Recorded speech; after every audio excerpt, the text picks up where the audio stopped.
Өзен ағысына байланысты 10 есеп. Математиканы ең қызық жолдармен түсіндіремін. YouTube каналыма тіркелуді ұмытпа. Сәлем балалар, бүгін сендерге өзен ағысына байланысты бірнеше есепті шығарылу жолымен көрсететін боламын. Жалпы өзен ағысы дегеніміз бұл қозғалыстың бір түрі, ал қозғалыстың формуласы бізде S тең V көбейтілген Т. Енді өзен ағысына байланысты бірнеше формулаларды атап өтейік. Ең алдымен ағыс бойымен. Ол дегеніміз мысалға өзен болсын. Өзен мына жаққа қарай ағып жатыр. Бұл жерде ағыстың өзінің жылдамдығы бар, қатты ағады су, жай ағады деген сияқты. Енді оның үстінде мынадай қайық кетіп бара жатсын. Мінекей, ол да осы жаққа қарай кетіп бара жатыр. Ол қайықтың өзінің жылдамдығы болады. Оны меншікті жылдамдық деп айтады. Қайықта жай жүзуі мүмкін, қатты жүзуі мүмкін деген сияқты. Егер өзен ағысы мен қайықтың бағыты бір бағытта болатын болса, онда біздің жылдамдықтарымыз қосылады екен. Яғни меншікті жылдамдық, ол деген қайықтың жылдамдығы мен мына ағыстың жылдамдығы қосылады. Демек, біздің мына формуламыз мінекей былай болып өзгереді екен. S тең, мына жылдамдық тұрған жерге екі жылдамдықты қосып жазамыз. Неке біздің формуламыз осылай өзгереді. Енді ағысқа қарсы дейді. Ағысқа қарсы, мысалы өзен, неке былай қарай ағып жатыр. Өзеннің, яғни ағыстың жылдамдығы бар. Ал қайық осы өзенге қарама қарсы бағытта жүзсін. Және қайықтың өзінің жылдамдығы бар, меншікті жылдамдық. Ағысқа қарсы жүзу негізі өте қиын, сондықтан мына жылдамдықтар бізде азайтылады. Ең алдымен бірінші қайықтың өзінің жылдамдығын жазуымыз керек, одан кейін барып ағыстың жылдамдығын жазуымыз керек. Сол кезде біздің мына формуламыз мінекей былай болып өзгереді. Яғни S тең жылдамдықтарымыз азайып тұрады, көбейтілген Т. Келесі тынық судағы дейді. Тынық су дегеніміз ол көл. Көлде ағыс болмайды, білесіңдер, яғни ол ағыс емес, мынандай тынық тұрған су. Ол жерде тек қана қайық қана жүзеді. Өзеннің судың жылдамдығы болмайды, тек қана қайықтың ғана меншікті жылдамдығы болады. Ал енді сал. Сал дегеніміз, ол да мысалға өзенде былай, өзен мына бағытқа ағып жатса, өзеннің яғни ағысының жылдамдығы бар. Ал оның үстіндегі сал деген ағаштан жасалған нәрсе, оның жылдамдығы болмайды, оның жылдамдығы тек осы ағыстың жылдамдығына тең болады екен. Яғни салдың жылдамдығы тең болады ағыстың жылдамдығына. Бірінші есеп. Өзен бойындағы екі қаланың арақашықтығы 120 км. Теплоходтың меншікті жылдамдығы 27 км сағат. Өзен ағысының жылдамдығы 3 км сағат. Теплоход бір қаладан екінші қалаға өзен ағысының бойымен қанша уақытта жететінін анықтаңыз дейді. Ең алдымен өзен бойындағы екі қаланың арақашықтығы, яғни S тең 120 км екен. Теплоходтың меншікті жылдамдығы. Меншікті жылдамдығымыз 27 км сағат екен. Өзен ағысының жылдамдығы. Ағыстың жылдамдығы 3 км сағат екен. Теплоход бір қаладан екінші қалаға өзен ағысының бойымен, яғни ағыспен қанша уақытта жететінін анықтаңыз. Уақытты тап деп тұр. Бұл жерден ағыспен болса, бізде формула былай болады, ағыспен болған кезде жылдамдықтар қосылады. Екі жылдамдықты қосып, оны уақытқа көбейтемін. Енді осы жерден орындарына қойып шығайық. S дегеніміз 120, меншікті жылдамдық 27-ге тең, ағыстың жылдамдығы 3-ке тең, көбейтілген уақыт. Осы теңдеуді шығарайық. 120 тең, 27-ге 3-ті қоссақ 30, көбейтілген уақыт. Уақытты табу үшін 120-ны 30-ға бөлеміз. Сонда уақыт тең болады 4 сағатқа.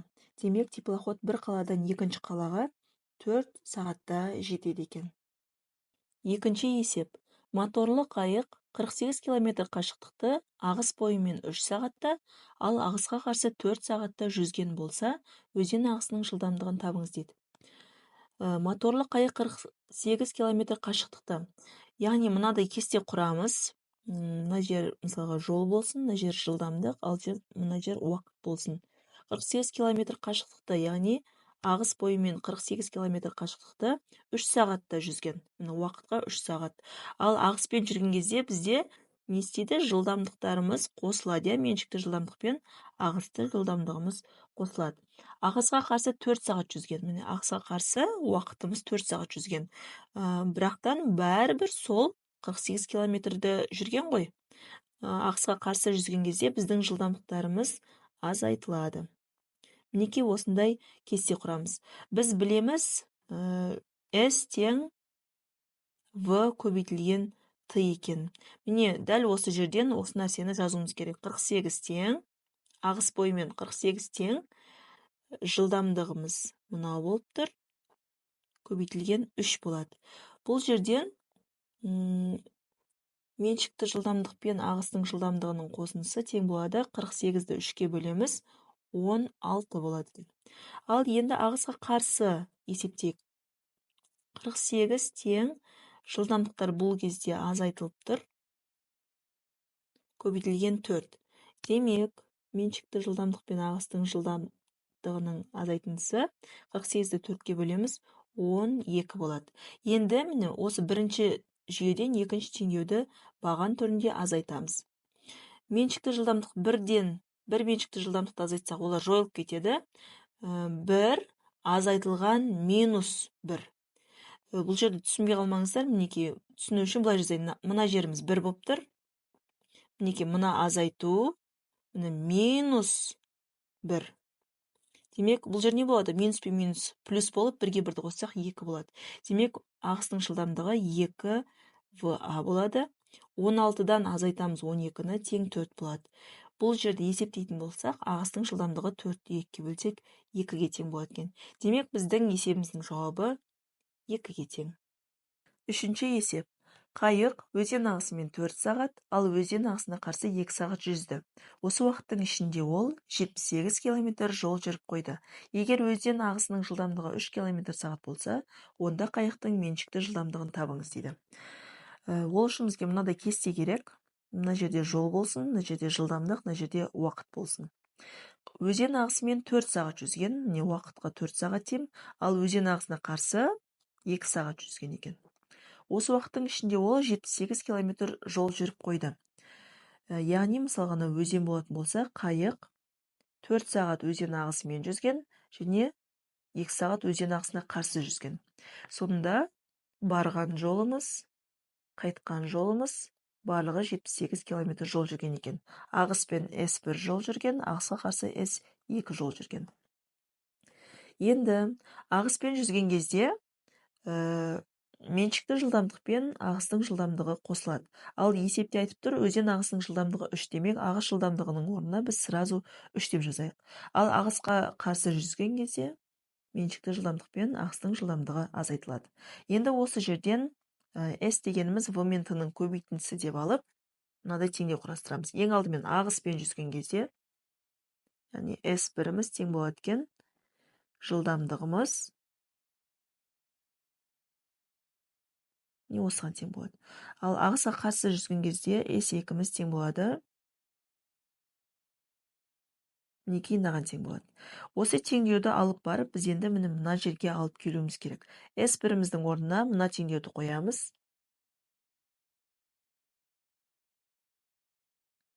Плюс S2-іміз біздің мынаған тең болды.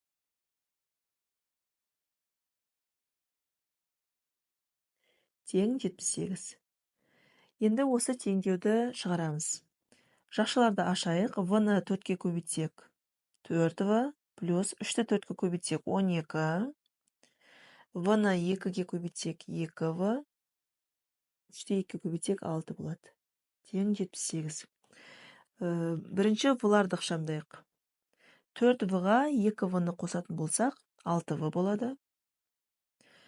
Плюс 12 минус 6-мыз 6-ға тең 78. 6V тең 78-ден 6-ны азайтатын болсақ 72.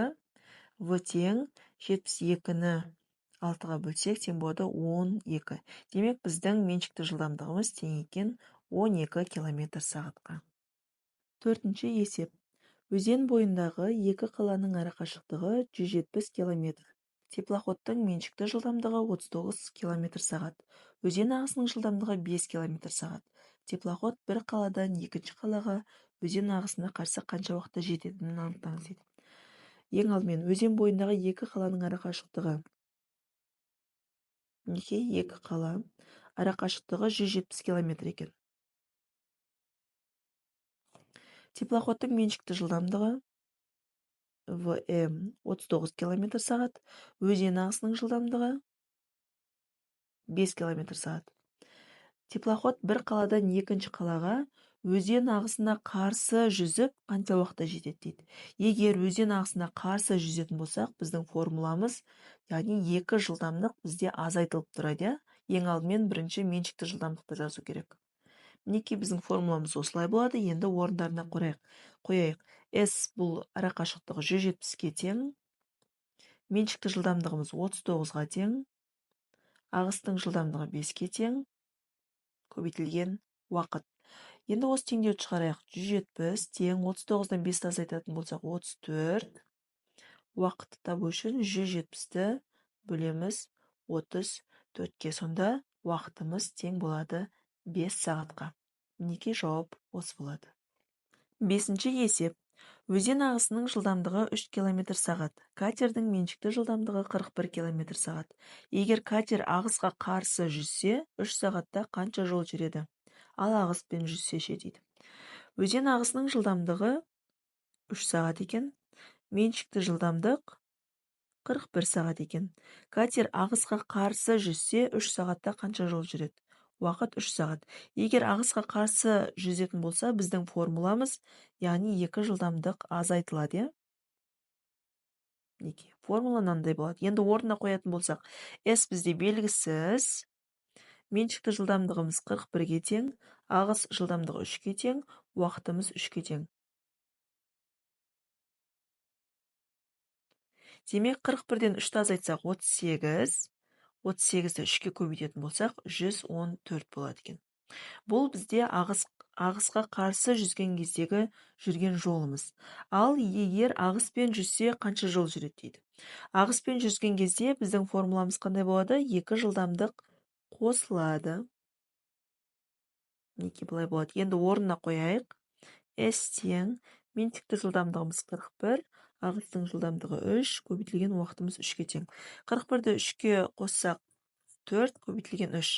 Екеуін көбейтсек 132 километр болады. Демек, ағыспен жүрген кезде жолымыз 132 километр екен. Алтыншы есеп. Катер ағыспен бірге 120 километр жүзіп, кері қайтты. Катердің меншікті жылдамдығы 16 км сағат, ал ағыстың жылдамдығы 4 км сағат. Катердің барлық жолға қанша уақыт кетірген анықтаңыз дейді.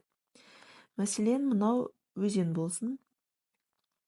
Катер ағыспен бірге, былайынан ағыспен бірге 120 км жүзіп өтті. Ол үшін мынадай кесте құрайық. Мына жеріміз жол болсын, мына жеріміз жылдамдық болсын.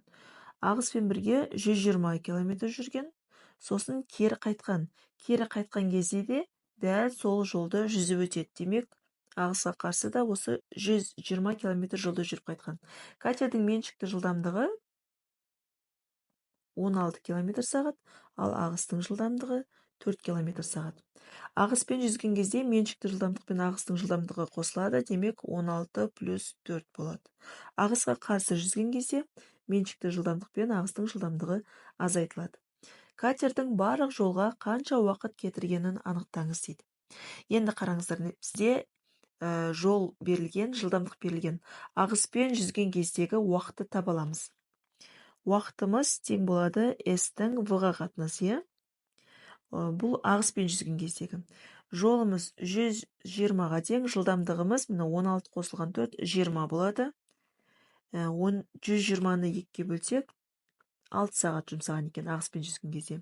Енді ағысқа қарсы жүзген кезде жолды жылдамдыққа бөлеміз. Жолымыз 120 км, жылдамдығымыз 16-дан 4 азайтсақ 12, 120-ны 12-ке бөлсек 10 сағат. Демек, қарсы жүзген кезде 10 сағат жұмсаған екен. Бізде сұрап тұр, катердің барлық жолға қанша уақыт кетіргенін анықтаңыз.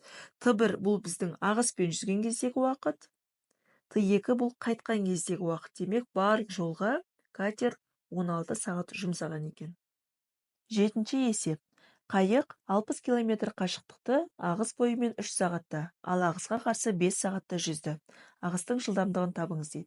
Ол үшін бізге мынадай кесте керек болады. Мына жеріміз жол болсын, ал мына жеріміз уақыт болсын. Енді мынадай өзен айтады, қайық 60 километр қашықтықты ағыс бойымен 3 сағатта. Демек, өзеннің басынан бастап соңына дейін 60 километр жол жүрген. Ағыспен 60 километр жол жүрген. Ағыспен 3 сағат жүрген, ағысқа қарсы 5 сағат жүрген екен. Енді ағысқа қарсы жүзген кезде де осы 60 километр жолды жүреді. Мінекей. Енді жылдамдығы қалай болады? Жылдамдық ағыспен жүзген кезде меншікті жылдамдықпен ағыстың жылдамдығы қосылады. Жылдамдық дегеніміз жолдың уақытқа қатынасына тең. Ал ағысқа қарсы жүзген кезде меншікті жылдамдықпен ағыстың жылдамдығы азайтылады, онда да жолдың уақытқа қатынасына тең. Әрі қарай орындарына қояйық. Меншікті жылдамдық қосылған ағыстың жылдамдығы. S-іміз бізде 60-қа тең, уақытымыз 3-ке тең, екеуінің қатынасы 20-ға тең болады. Ағысқа қарсы жүзген кезде S-іміз 60-қа тең, уақытымыз 5-ке тең, 60-ты 5-ке бөлетін болсақ, 12-ге тең болады. Мінекей мынадай жүйе шықты. Енді осы жерден баған түрінде азайтамыз. Меншікті жылдамдықтарды азайтсақ жойылып кетеді. 1 азайтылған -1. Демек, 2 ағыстың жылдамдығы болады. 20-дан азайтамыз 12-ні, 8 қалады. Бұл жерден ағыстың жылдамдығы 8 бөлінген 2 тең 4-ке тең. Демек, өзен ағысының жылдамдығы 4 км сағат екен. 8-ші есеп. Қайықтың меншікті жылдамдығы 26, ал ағыс жылдамдығы 2 км сағат. Қайық ағысқа қарсы және ағыстың бойымен 1,5 сағатта қанша жол жүреді дейді. Мынада кесте құрамыз. Мына жеріне жылдамдық, мына жеріне уақытты белгілейік. Меншікті жылдамдық 26, ағыстың жылдамдығы 2 болса, ағыспен жүзген кезде 2 жылдамдық қосылады. Ал ағысқа қарсы жүрген кезде осы 2 жылдамдық азайтылады. Бізге айтады, ағысқа қарсы да 1,5 сағат, ағыспен де 1,5 сағат жүзген екен. Сол кезде қанша жол жүріп тастады дейді. Егер жылдамдықпен уақыт белгілі болса, онда біз жолды қалай жүреміз? Ағыспен жүзген кезде жолды v-мен t-ны көбейтеміз. Жылдамдығымыз қосындысы 28-ге тең, уақытымыз 1,5-ға тең. Екеуінің көбейтіндісі 42 км жүрген екен ағыспен. Ал енді ағысқа қарсы қанша жол жүрген екен есептейік. Ол үшін 26-дан 2-ні алсақ 24, оны 1,5-ға көбейтеміз, тең болады 36-ға тең. Ағысқа қарсы 36 км жүрген екен. Жалпы қайық 42 мен 36-ны қоссақ 78 км жол жүрген екен. 9-ші есеп. Моторлы қайық ағыс бойымен 4 сағат, ағысқа қарсы 4 сағат және тынық суда 1 сағат жүзді. Моторлы қайықтың меншікті жылдамдығы 20 км сағат болса, онда қайықтың қанша километр жүзгенін табыңыз дейді. Ең алдымен біз мына жерге жылдамдықпен уақытты белгілеп қояйық. Моторлы қайық ағыс бойымен 4 сағат жүзген. Мінекей уақытқа жазамыз. Ағысқа қарсы 4 сағат жүзген, тынық суда 1 сағат жүзіпті. Меншікті жылдамдығы 20. Ағыспен жүзген кезде меншікті жылдамдықпен ағыстың жылдамдығы қосылады. Меншікті жылдамдыққа бірден мен 20 деп жазайын, плюс ағыстың жылдамдығы. Ағысқа қарсы жүзген кезде осы 2 жылдамдық азайтылады. Ал тынық суда ағыс болмайды, демек тек меншікті жылдамдық, ол 20-ға тең. Енді осы жерден қанша жол жүргенін есептейік. Мысалы, тынық суда жылдамдықпен уақытты көбейтеміз, яғни 20-ға 1-ді көбейтсек, тең 20 км жол жүрген екен тынық суда. Енді ағыспен жүзген кезде v-мен t-ны көбейтеміз, сонда тең болады 20 қосылған ағыстың жылдамдығы көбейтілген t. Міне осыған тең болады. Ағысқа қарсы жүзген кезде v көбейтілген t, яғни 20 азайтылған v көбейтілген 4 болады. Енді бізден сұрап жатыр, барлығы қанша жол жүрді деп жатыр. Демек, біз осы 3 жолды бір-біріне қоссақ, бізде барлық жүрген жолы шығады.